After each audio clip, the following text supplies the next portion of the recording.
could be a certain corner on a map, but is there something that just really gets you every time? The judge. The judge. Yes. Yeah. Yes. That's Judge what I needs was to be looking for. NERF. Perfect. Dog. Long term, I want this to be my job.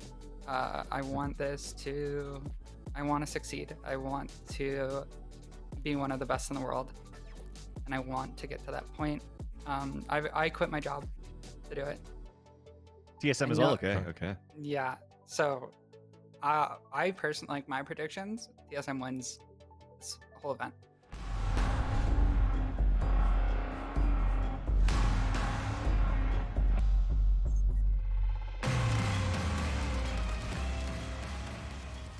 I mean, really glad to have an opportunity to welcome to the show for the very first time Ellie from Man I Love Fwogs, who's obviously a roster that's been definitely been generating some hype, I think, in the scene. Thanks for joining us so much. And I don't want to ruin it for everybody at home because we know what the acronym is, but I'm going to kick us off, Ellie. First of all, thank you for joining us. So glad you can make it today. Oh, thank you so much for having me. Happy birthday! Yeah, it's Ellie's birthday, everybody. Happy birth. Happy birth. So you're repping the merch right now, but tell us let's talk about how you came up with the name in the first place, because it's a little cheeky, I'll be honest. So we've always had like just really dumb names. So since I started playing with them in December, we had like egg dogs, eggnogs, we had crouch potatoes, and then we had Man I Love Fwogs. And I'm pretty sure it just came from a joke, because one of our friends, shout out K Sweet, had a team name called Brain Dead Supermodels, which is BDSM. Nice. I was actually doing the letters too. Yeah. So I think it just came from that. Like, we were just finding like some funny acronyms and stuff to really, get a dumb name for it. I think it was just for GCL Season 3, like Valorant's Community League. That's awesome. Yeah. And then it's we always just stuck with it. it's always a minefield for casters sometimes. Sometimes the names are chosen to mess with like Riot or tournament organizers, or just they're designed to mess with the person who has to put in the overlay, the team's acronym. Mm-hmm. Yeah. And some of them are to mess with casters just to make life really, It was really super hard. funny having like last VCT, having one of the like admins join our channel and she's like, yeah, so we're not gonna call you MILFs. I'm like, oh, damn it. I was gonna say it's probably gonna stay as Fwogs, just like, for example, Together We're Terrific couldn't actually put that acronym on there either before they got picked up by Envy. So props to you guys for being continuing to be original with the names. And by the way, love the merch too. I got the hoodies myself, as you see in the back. I do my laundry, so I still support. We just talked about it before. Oh, what's cool laundry, about guys? Look at me, right? I'm adulting. No, but what's cool about the merch is that the actual back of the hoodies shows the back of the frog too.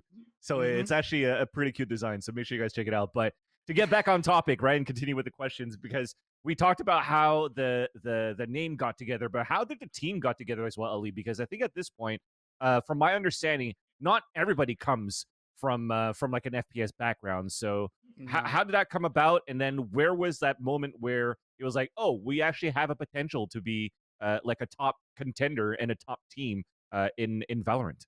I don't think anybody like realized it until VCT, until we placed top 8. Nice. But like the team it was Katie Dinos. Yep. She's kind of the one that, pulled everybody together. Lynn's always played on a team with Katie, from what I understand, or not the first GCL, but I think Juno was on a team with Katie before. I started playing this game in December, and like Wow. 2 weeks later, she yoinked me into a team. She's like, be on my team for this tournament. I was like, oh, okay. And it just came about that way. What was your experience in first person shooters as well, or what was your background in your experience in gaming? So I played a lot of Counter-Strike. I played a lot of SIVA League, a lot of ESEA League. I wasn't very good. I was good. I was just never on a good team. Yeah. Like I have 7,000 hours in Counter-Strike. I got So the put a same, but lot I of think it's time all in into casting. that. Yeah. I mean, it's so weird because like I used to watch you cast. Oh shit! Yeah, I used to Nice, like nice. watch a bunch of these people that I'm talking to now, like Sapphire. It's awesome. It's just super weird. Bless. Now you're here. You're here, top dog in, or should I say, egg dog, eggnog, right now with the women's team, right? Mitch, man, go But ahead. that one would have murdered me. That teammate would actually have crucified I would have loved me. it. We would have joked around the whole fucking time. It was super hard for any caster to say it properly. Yeah, of course. Dude, already I can't even speak, so imagine having to fucking say some names. Yeah, so I'm pretty sure Katie just played like CS casually. Lynn played like CS and Tarkov. Klee came from League of Legends. This is her first FPS game. Dude. I'm pretty sure Crystal What played the hell? CS as well. So mainly around the CS era. So you have like the basic fundamentals, scaling, map control. I mean, I already see it from scrimming against you guys as well. So it's some pretty good stuff. Thank you. So let's talk about we've got a bunch of stuff coming up, right? We had Sapphire on last week talking about Dignitas and Riot partnering up for Game Changers. So that's obviously like a huge, that all of a sudden a huge tournament just gets plopped onto your calendar. I'm sure everyone is spending a lot of time thinking about that. So without being too specific, I'd love to know, like, you know, the reaction to when you guys found out about that and what the prep for that's that looking like, because I'm pretty sure everyone is really gunning for the top spot in that tournament. Yeah, well, I've known about this tournament for pretty much since the last VCT, like main event. The prep is just the same as always. Lots of scrimming, lots of dry runs, lots of VOD reviews. Especially like our coach will focus on people he believes needs the most help right now. Or the people who have the drive to like ask him straight up, like, oh, I want help on this, I want help on this. So like scheduling things with our coaches, and really figuring everything out. We've known about it for so long that we've just kind of, it didn't really make us panic or anything. We just kept going. We ramped up scrims a little bit, and we've ramped up VOD reviews. That's kind of the only difference. You mentioned that you don't really have any days off right now. What's the what's like the day by day looking like for yourself and for the team? Usually I wake up around 12. It's just my time that I wake up. I eat, watch YouTube, do whatever, and then we scrim at usually our scrims go from like 5 my time to like 9 my time. Okay. If we have VOD reviews or dry runs, it's always right before our scrims, so it's like we'll take an hour beforehand to do dry runs and VOD reviews. So we pretty much work 5 hours a day just for prepping for VCT, prepping for our upcoming tournaments, and trying to get better as a team. Yeah. I'm a little bit curious in terms of the region and scrimming. Is there like a favorite team for you guys? Because I know in EU, like when I ask teams this, there's some of them have got a team that they love to scrim, and also a team they hate to scrim. You wanna throw some names out there? Yeah. So I'm not gonna name any names, but okay. But we do have a lot of teams that we like to scrim, and we have scrims with them often because they play very respectful. It doesn't mean they're not ego peaking shit and pushing and like being aggressive, but they don't like spray bodies, they don't talk shit, they're like friendly, they're just playing well. So like we have a lot of teams like that where we're friendly with them. They're super nice. They'll like come into our VC afterward and like give us things they've noticed. Oh, okay. That's Yeah, awesome. because they're all male. That doesn't like, happen all in of, EU, so that's pretty good. all of the teams are male teams. So we're not playing them right now. Like we're not. Okay, yeah. Makes So sense. they're trying to help us get better. That's really cool. That's really cool to see that level of like cross promotion. I ask you as well. So you said 5 hours. In terms of the structure of those practices, have you guys found like do you guys play flat out 5 games, or is there like a break in between? Is there like extra strat times? Like, what's the ideal practice format for you guys? Or do you don't want to talk about that? Also cool. No, I mean it's like 4 scrims. We get enough time for 4 scrims because we do play out all. Okay. And breaks in between. I mean, it's just a lot of me kind of trying to do new things and figure out what works, and Yeah. like because IGLing in scrims is different than IGLing in matches. Mm-hmm. Like there's a completely different mindset. Mm.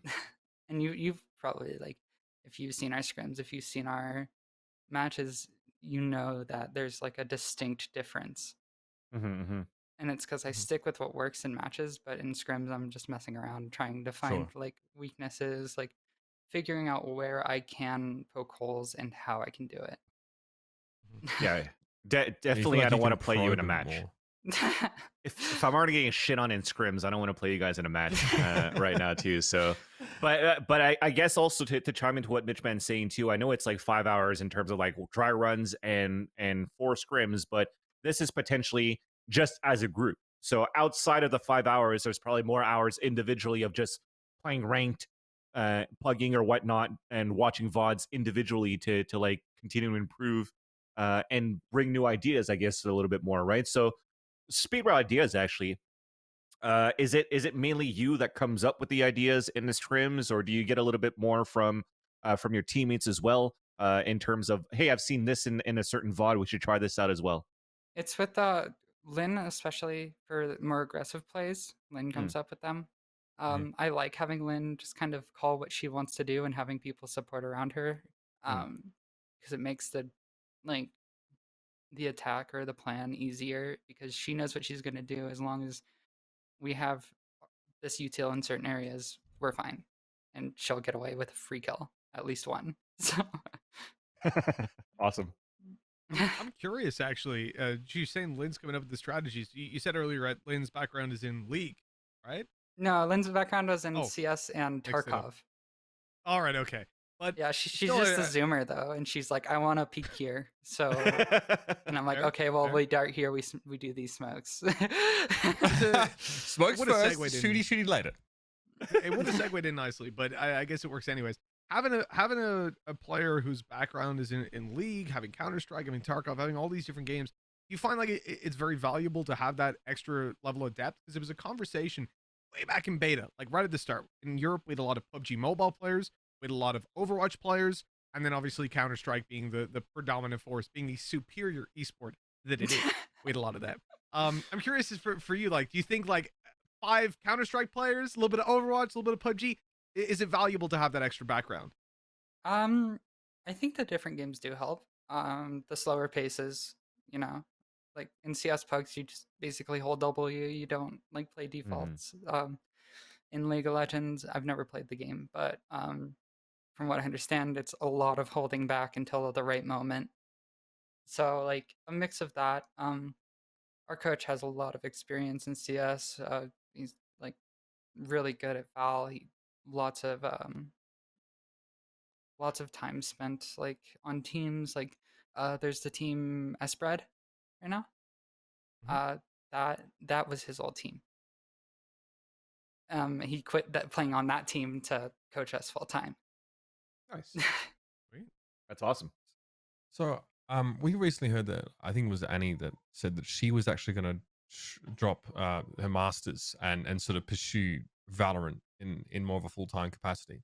What is your confidence in Valorant in the long term, especially now with game changes being announced and there's being a bit of a roadmap?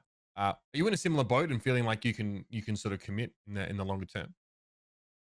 Long term, I want this to be my job. I want to succeed. I want to be one of the best in the world, and I want to get to that point. I quit my job to do it. Lynn quit her job, but she's 17. It's not like she really needs a job. Like For the rest of the team, I know I'm not sure, but for me and Lynn, it's pretty much this is what we want to be our career. It's like it's been my dream since I was like 13. It's been Nice. Lynn's dream since she was like 14 or something, but that's not too long ago for her. Still. Yeah, I mean, this is what I want, and I'll fucking go 100% into it like I am now. That's awesome. That's awesome. So Just a correction. It was Katsumi that tweeted that, not Annie. Just to okay. clear that up. So it shows at the same time here, Ellie, that there's passion for Lynn and yourself, and I'm assuming really at this point for the whole roster of how much you love this game and whatnot too. And I kind of want to know then at the same time, what's kind of like the system around of how you guys want to practice so far, right? So when we're looking at these scrims and you're talking about how things have been going so far, and you got some good feedback from the men's teams that you're scrimming against.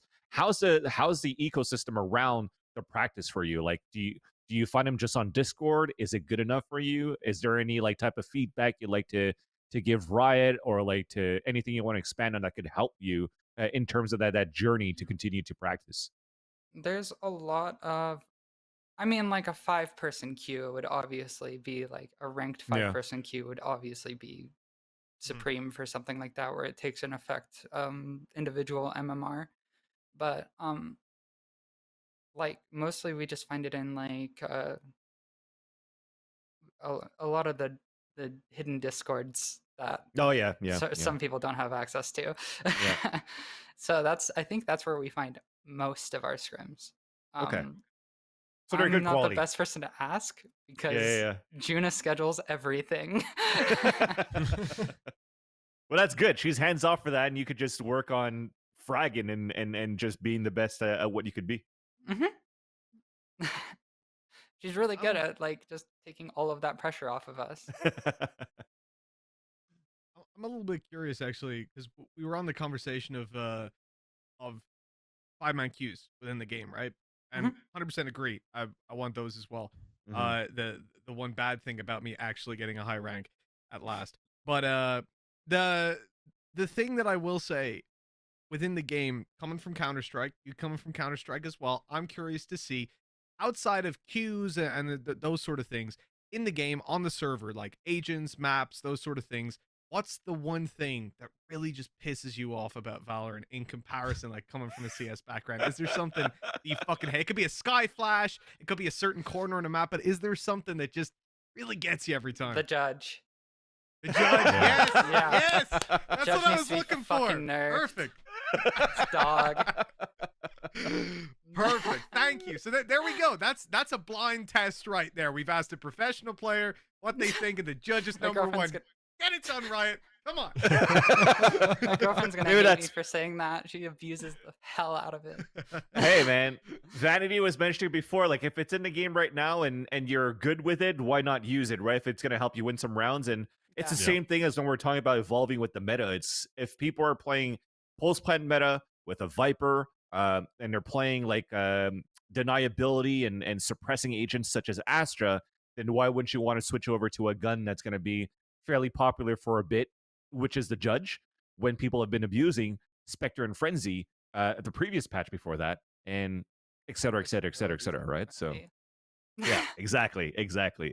So just to continue again, we talked about like the competition, how things have been going with the scrims on the men's side, but how do you feel the scene is so far for the competition for Game Changers? Because when I was looking at the was it called like the Summerfest or something like that back in the summertime, and Cloud9 White kind of won it and ran away with that one too, right?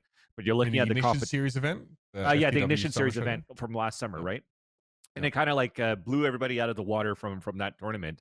When you're looking at Game Changers that just passed in the upcoming one, and even like the Sakura Cup, the Pittsburgh Night, all that stuff that's happening right now on the women's side, do you feel that the competition is getting a lot closer and more competitive between the top teams? Like how far close do you feel to like the Dignitas, the CLG, and the Cloud9 White? I mean, I know we can beat CLG. I know we can beat Dignitas. Cloud9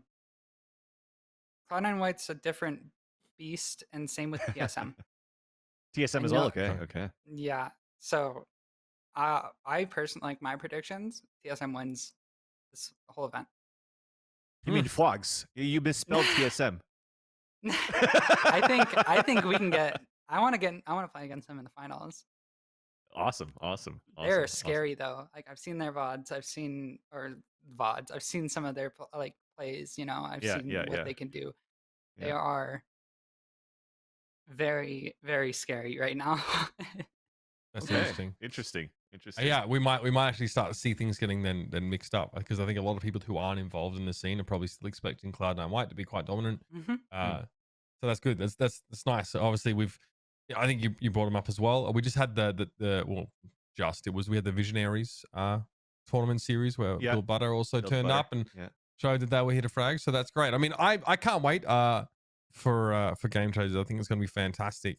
Yeah, Ellie, before we let you go, I want to know like what in the immediate future, what's next for y'all? Like, you know, are you guys preparing for anything before Game Changers happens? Have you got any sort of stuff that maybe we might not be aware of? Anywhere we can sort of check y'all out? Yeah, I mean, on our Twitter at Man I Love Fwogs, we have a really cool video coming out. It's just like a frag movie beforehand, like a hype video. We have a lot of cool merch things we're working on. I can't really say much more. Okay. I don't know when that's going to be out. We have to have meetings with the artists and stuff. I mean, realistically, we're going to be playing in every event that we can, you know, handle. Yeah. Everything we can find, everything that, you know, doesn't have a terrible rule book. So, yeah. Fantastic. Yeah, I mean, there's probably a couple of those tournaments floating around now. That's right. Read the rules, ladies and gentlemen, if you know what you're signing up for, I guess. Ellie, thank you so much for your time. Thanks for joining us. It's really great to get to hear from yourself. And I think you probably earned yourself a few more fans today as well. So good luck to Man I Love Fwogs going forward. And yeah, thanks for Go coming enjoy on the that show. birthday cake. Thank you so much. Thanks, Ellie.